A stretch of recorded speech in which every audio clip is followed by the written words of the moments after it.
Shalom, Bapak Ibu Saudara. Kita masuk kepada tema yang baru, yaitu penghakiman. Karena banyak orang hanya mengutip 1-2 ayat mengatakan kalau ada orang yang menegur, dia bilang jangan menghakimi katanya.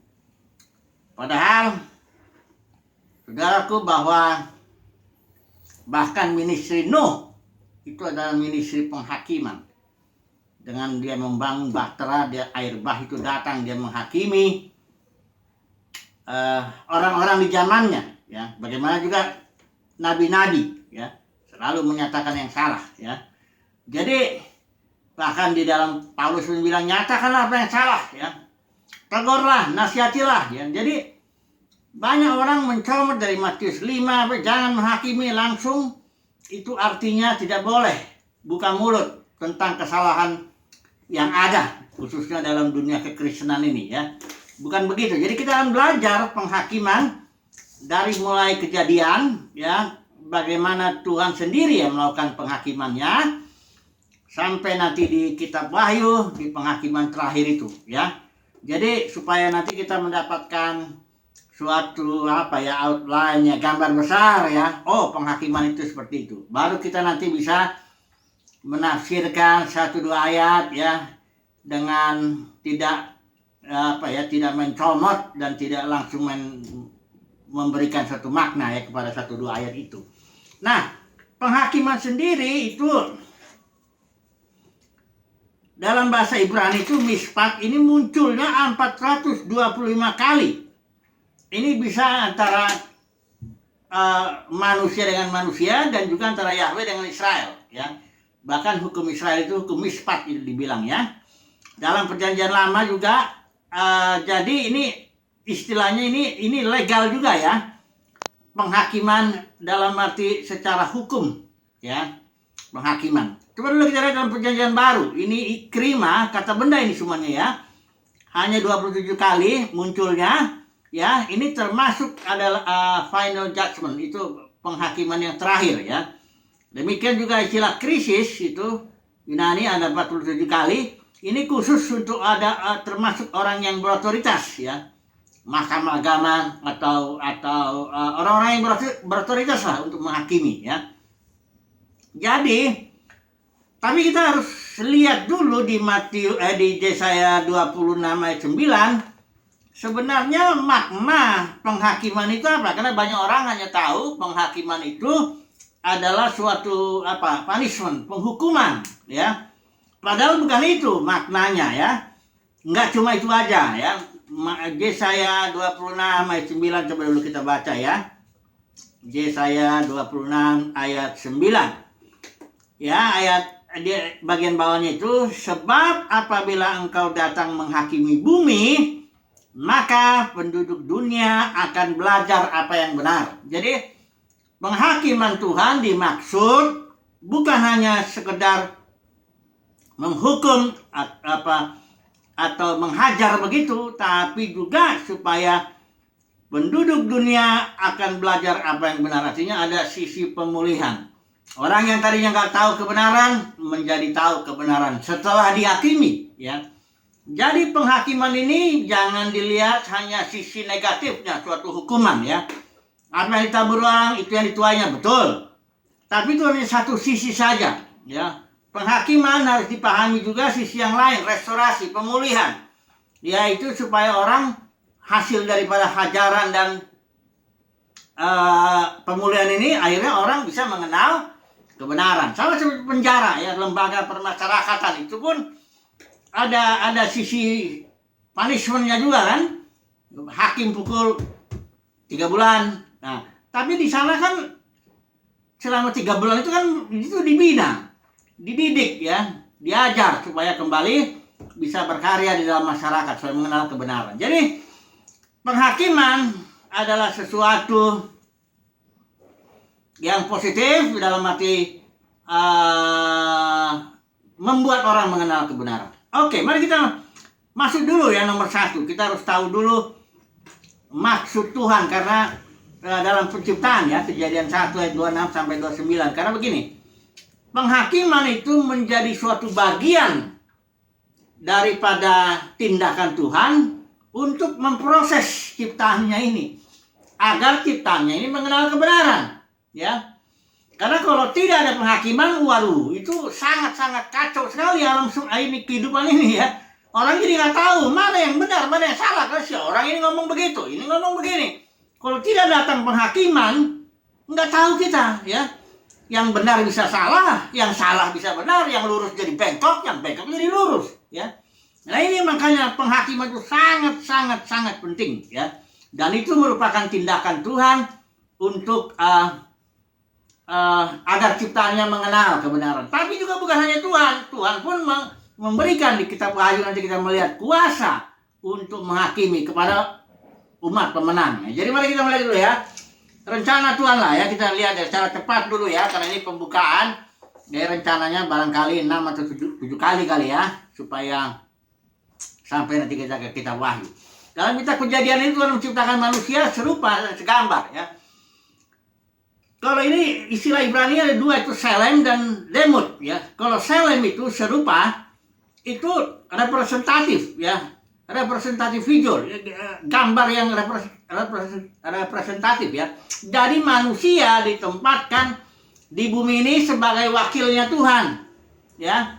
Tuhan menyerahkan bumi dan segala isinya itu dikelola oleh manusia, itu diperintah dan juga untuk ditaklukkan, ya, karena memang ada musuh Tuhan taruhkan juga di situ. Jadi Selem itu artinya manusia menjadi wakilnya Tuhan di bumi ini. Kemudian Demut itu serupa, keserupaan, likeness. Itu artinya yang paling dalam itu kemampuan manusia untuk bermultiplikasi seperti Tuhan. Tuhan menciptakan itu artinya dia memperluas dirinya, ya. Segala sesuatu berasal dari dia, oleh dia, kepada dia. Tuhan memperluas dirinya melalui ciptaan, manusia juga bisa begitu. Keserupaan, ya, bukan mencipta dalam seperti Tuhan mencipta. Keserupaan, ya, Demut, ya, itu artinya manusia bisa bermultiplikasi, bisa memperluas diri. Kayak saya memperluas diri dengan bantuan istri saya. Saya punya anak 3. Itu perluasan saya itu, yang 3 itu, ya. Sehingga kalau orang mau mengenal saya, jangan hanya mengenal saya, jangan hanya melihat saya. Irnawan itu nggak 1, tapi di total itu semua 3 tambah 1 penolong, jadi 5 Irnawan itu, ya. Begitulah manusia itu punya kemampuan bermultiplikasi, ya. Likeness, keserupaan atau Demut, ya. Nah, apa maksudnya ini semuanya? Kenapa manusia dicipta? Dirancang, ya. Karena firman Tuhan bilang baiklah kita menjadikan, ya. Itu masih proses, nanti panjang, ya, kita lihat. Baiklah kita menjadikan. Ya ini satu rancangan, suatu kehendak Bapa, ya. Ayo kita jadikan manusia serupa segambar dengan kita supaya mereka berkuasa atas segala sesuatu. Istilah atau menaklukkan. Istilah menaklukkan itu kabas, menginjak, karena ada musuh yang harus ditaklukkan. Tuhan juga taruh di situ musuh-musuh, ya. Dia mulai dengan Taman Eden supaya nanti dari situ, ya, Tuhan selalu mulai dari yang kecil nanti yang besar. Nah, kemudian apakah kejatuhan manusia itu suatu karena gini, ceritanya banyak orang doktrin-doktrin yang lama itu begini, manusia ketika diciptakan di Taman Eden sudah serupa segambar dengan dia, padahal belum, ya. Manusia belum tahu yang baik dan yang jahat, ya. Manusia juga belum bagaimana, ya, artinya bagaimana mau serupa segambar, ya. Belum lagi menguasai segala sesuatu, ya, belum beranak cucu dan sebagainya, masih banyak, ya, rencana Tuhan belum lagi diuji, ya. Itu makanya 2 pohon ini suatu proses ini sebenarnya, pohon kehidupan, pohon pengetahuan. Jadi ketika kejatuhan itu terjadi, ya, ini bukan sesuatu yang di luar rencana Bapa. Enggak. Itu dirancang oleh Bapa sebagai bagian dari proses agar manusia serupa dan segambar dengan Dia. Mari kita baca dulu sebentar di surat Roma. Ini sudah jelas ini, ya, Roma pasal 8 ayat 19, ya. Kejatuhan itu merupakan rancangan Bapa, suatu proses yang perlu dijalani oleh Adam, ya. Karena Adam dan Hawa perlu makan baik buah pengetahuan maupun buah kehidupan supaya dia menjadi serupa dan segambar dengan Tuhan. Pasal 8, ya, Roma, ya, ayat 19. Sebab dengan sangat rindu seluruh makhluk menantikan saat anak-anak Allah dinyatakan. Ayat 20, karena seluruh makhluk telah ditaklukkan kepada kesia-siaan ini, lah. Ditaklukkan kepada kesia-siaan itu jatuh ke alam maut, ya, karena upah dosa maut, jatuh ke alam maut, yang kalau surat Ibrani bilang dia suatu alam suatu jenis kehidupan yang dikuasai oleh iblis ya. Ini karena seluruh makhluk telah diciptakan kepada kesaksian bukan oleh kehendaknya sendiri. Jadi bukan oleh kehendak Adam, bukan oleh kehendak Hawa, ya. Tetapi dibilang di sini oleh kehendak Dia. Jadi Bapa sendirilah yang berkehendak agar manusia diproses di alam maut itu. Merasakan dulu pahitnya alam maut itu. Kemudian Yesus datang. Aku datang supaya mereka mempunyai hidup. Itulah pohon kehidupan.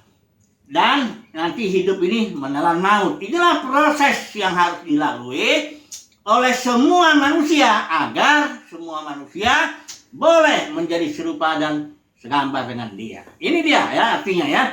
Jadi kejatuhan bukan sesuatu yang mengejutkan bagi Tuhan ya. Dunia kekristenan ini sudah berabad-abad ngajarin kejatuhan itu, Tuhan kaget ya. Setelah itu dia mendadak buru-buru bikin rencana penebusan ya. Supaya ada sebagian yang selamat lah ya. Ya supaya nanti sebagiannya udahlah ke dalam neraka kekal selama-lamanya. Enggak gitu. Karena anak domba sudah disembelih sebelum dunia dijadikan. Artinya penebusan ini udah merupakan bagian dari rencana Bapa jauh sebelumnya. Jadi kejatuhan itu memang sesuatu yang dirancang oleh Bapa supaya memproses kita semua manusia ya. Jadi janganlah ya punya Tuhan yang kaget-kagetan begitu ya. Yang begitu dia melihat, Adam jatuh, bagaimana? Ini kalau Tuhanku begitu ya bagaimana? Ya. Jadi buang dulu itu konsep-konsep lama itu ya. Kita mau melihat dulu ya bagaimana rencana Bapa termasuk penghakimannya. Tapi ketika Adam jatuh tetap ada akibatnya sekalipun itu dirancang oleh Bapa. Tetapi apa yang ditabur orang itu juga yang akan dituainya. Nah, mari kita melihat penghakimannya ini sebentar ya di Kejadian pasal 3 ini ya, kejatuhan manusia ini ya. Ya intinya pokoknya Adam itu di situ iblis juga di situ juga dihakimi juga ya. Kalau perempuan dibilang kalau kamu melahirkan kubuat sangat banyak. Kalau laki-laki itu Adam, kau mencari makananmu sangat berpeluh ya. Dan kau akan kembali menjadi tanah sebagainya. Kita nggak usah terlalu detail dulu lah. Pendeknya datanglah penghakiman. Ini merupakan bagian daripada rencana Bapa penghakiman ini. Agar manusia bisa menjadi serupa segambar dengan Dia, agar manusia bisa mengenal Tuhan. Ya, setelah itu sudah selesai penghakiman ini, Adam dan Hawa ya. Kemudian lihat Kain juga, Kain juga kena penghakiman juga karena Kain kita tahu dia bunuh Habel ya, adiknya. Kemudian penghakiman Tuhan ini mari kita baca dulu sebentar ya. Kain ya, pasal 4 ya. Ini dibilang ayat 11 ya. Maka sekarang ini dia penghakiman Tuhan. Terkutuklah engkau, terbuang dari tanah yang mengangakkan mulutnya untuk menerima darah adikmu itu dari tanganmu. Jadi ayat 12 apabila engkau mengusahakan tanah itu maka tanah itu tidak akan memberikan hasil sepenuhnya lagi kepadamu. Engkau menjadi seorang pelarian dan pengembara di bumi. Ini penghakiman Tuhan atas Kain ya. Kata Kain katakan hukumanku itu lebih besar daripada yang dapat kutanggung ya. Tapi sebenarnya ya itu suatu disiplin, suatu penghakiman agar Kain ini bisa mengenal kebenaran ya. Lalu ya di sini dibilang ayat 16 ya. Lalu Kain pergi dari hadapan Tuhan dan ia menetap di tanah Nod di sebelah timur Eden. Ini ada yang menarik di sini Bapak Saudara ya. Sebelum kita tutup dulu ini, sebentar ini hanya pembukaan aja dulu. Di sini katakan Kain pergi dari hadapan Tuhan menetap di tanah Nod ya. Pergi dari hadapan Tuhan, ini menjauh dari hadirat Tuhan. Ini penghakiman Tuhan yang menyebabkan Kain begini ya. Tapi Kain itu keturunannya tetap bisa berkarya ya. Tetap bisa, bahkan dia membangun peradaban manusia. Kalau bilang di sini keturunannya ada yang namanya itu Yabal ya, bapak orang yang diam dalam kemah dan memelihara ternak ya, ternakan ya. Ada lagi nama adiknya ya, yang menjadi bapak semua orang yang mainkan kecapi, seruling ya, musik, entertain ya. Kemudian juga ini ada namanya Tubal Kain ya, bapak semua tukang tembaga, tukang besi, perindustrian. Ini semua keturunan Kain dan Kain bangun kota ya, suatu pemerintahan ya. Suatu sistem pemerintahan manusia. Ini dia Kain ini ya. Tapi Kain seorang yang terkena penghakiman. Ada sesuatu yang menarik. Saya singgung dulu ya sebelum kita tutup ini ya. Ini di surat Yohanes ya. Surat 1 Yohanes 3 ya, coba dulu kita lihat dulu sebentar mengenai penghakiman ini, pembukaan aja ya. 1 Yohanes 3 ya. Ini ayat yang ke-11 ya. 1 Yohanes 3 ayat ke-11 sampai yang ke-13 ya. Sebab inilah berita yang telah kamu dengar dari mulanya, yaitu bahwa kita harus saling mengasihi, bukan seperti Kain yang berasal dari si jahat dan yang membunuh adiknya. Dan apakah sebabnya ia membunuhnya? Sebab segala perbuatannya jahat dan perbuatan adiknya benar. Nah ini versi ayat 13. Janganlah kamu heran, saudara-saudara, apabila dunia membenci kamu. Kita tahu ya konteks kalau Rasul Yohanes itu ya, gereja sudah jatuh, sudah menjadi dunia, sudah menjadi sistem pemerintahan manusia di dalam gereja itu. Gereja sudah jatuh karena pengajaran Izabel, Bileam, dan Nikolaus. Hierarki masuk, manusia berotoritas di sana, mengatur dan sebagainya. Otoritas Roh Kudus digeser.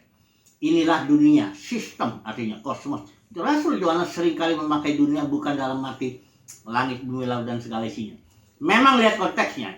Kalau dalam Yohanes 3:16, karena besar kasih Bapa kan dunia ini ya, dunia dia masih situ, langit, bumi, laut, dan segala isinya, terutama manusia gitu ya. Tapi di sini konteksnya dunia itu adalah dunia keagamaan. Karena Rasul Yohanes banyak kali memakai istilah dunia, kosmos, yang dimaksud adalah sistem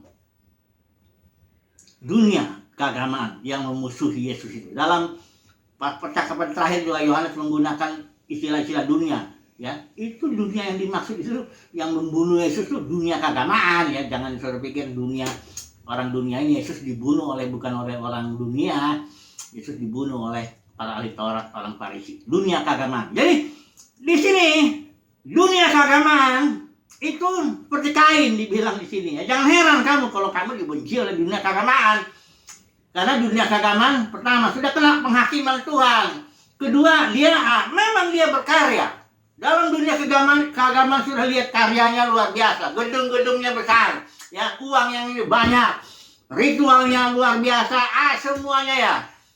Tapi itu di dalam penghakiman Tuhan. Sama seperti kitab Wahyu, perempuan di padang gurun. Ya. Oke lah ya. Ya sudah, kita kesimpulan dulu ya sebentar ya.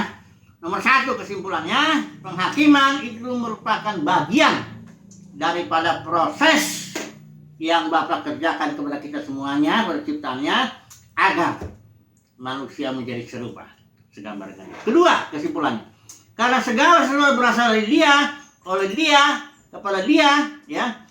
Jadi tidak ada istilahnya kehendak bebas mutlak gitu ya. Manusia free moral again itu ajaran yang enggak benar. Adam aja di Taman Eden nggak bebas. Dia jatuh dengan Hawa itu ke dalam kesia-siaan adalah rancangan Bapa. Bagaimana lagi manusia yang udah diikat iblis bisa dibilang bebas? Wah, jangan ngajar yang ngawur Bapak Saudara ya. Adam saja sudah tidak bebas di Taman Eden. Maka manusia di sini pun hanya ikut prosesnya Tuhan itu aja lah ya. Tidak ada kehendak bebas mutlak begitu enggak. Semuanya dirancang, diatur oleh Bapa di sorga ya. Burung jatuh pun tidak ada yang terjadi di luar kehendak Bapa. Semuanya dalam rencananya, kehendaknya. Oleh sebab itu, pembukaan ini mengenai penghakiman, mari kita katakanlah ya, sujudlah menyembah Bapa. Dialah yang kalau Paulus bilang di Roma itu penghakimannya ya ajaib ya. Enggak bisa dipahami ya. Enggak bisa dipahami penghakiman Tuhan, tapi itu perlu untuk ciptaan agar kita menjadi serupa segambar dengan Dia. Haleluya. Amin.